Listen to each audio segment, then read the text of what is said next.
আজকের পাঠ ধর্মবীর মাকাবীয়দের প্রথম গ্রন্থ থেকে ৬ষ্ঠ অধ্যায় ১ থেকে ১৩ পদ। রাজা আন্তিওকোস পূর্ব দিকের উচ্চ প্রদেশগুলির মধ্য দিয়ে এগিয়ে চলেছেন। এমন সময়ে তিনি শুনতে পেলেন যে পারস্য দেশে এলিমাইস নামে একটি শহর আছে, যেটি সোনা ও রূপোর সম্পদের জন্য প্রসিদ্ধ, এবং সেখানকার দেবমন্দিরটিও নাকি ঐশ্বর্যে ভরা। সেখানে রাখা আছে সোনার তৈরি নানা রণসজ্জা, বক্ষস্থান ও অস্ত্রশস্ত্র। মাসিডনের রাজা ফিলিপের পুত্র আলেকজান্ডার, গ্রিকদের উপর যিনি প্রথম রাজত্ব করেছিলেন, তিনি নাকি ওইসব জিনিস ওই মন্দিরে রেখে গেছেন। তাই আন্তিওকোস সেখানে গিয়ে লুট করার জন্যে শহরটিকে দখল করতে চেষ্টা করলেন, কিন্তু পারলেন না, কেননা শহরের লোকেরা তার মতলবের কথা আগেই জানতে পেরেছিলেন।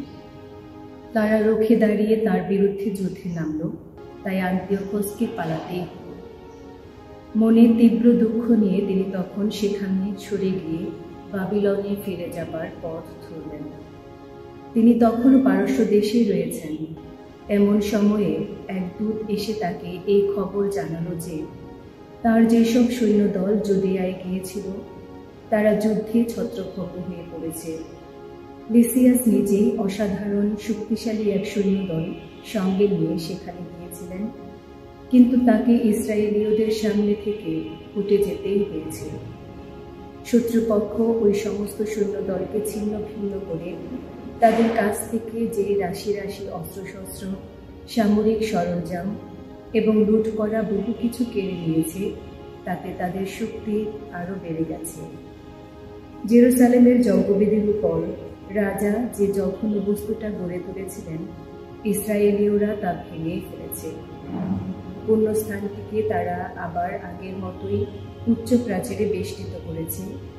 এমনকি রাজার নিজের নগরী বেতসুরকেও তারা তেমনি প্রাচীর দিয়ে ঘিরে রেখেছে। ওইসব খবর শুনে রাজা তো স্তম্ভিত হয়ে গেলেন, খুবই বিচলিত হয়ে পড়লেন।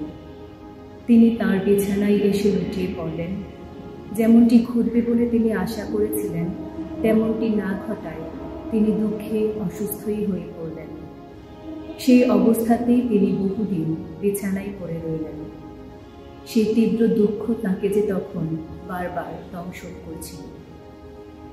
শেষে রাজা বুঝতে পারলেন তার মৃত্যুর সময় ঘনিয়ে এসেছে।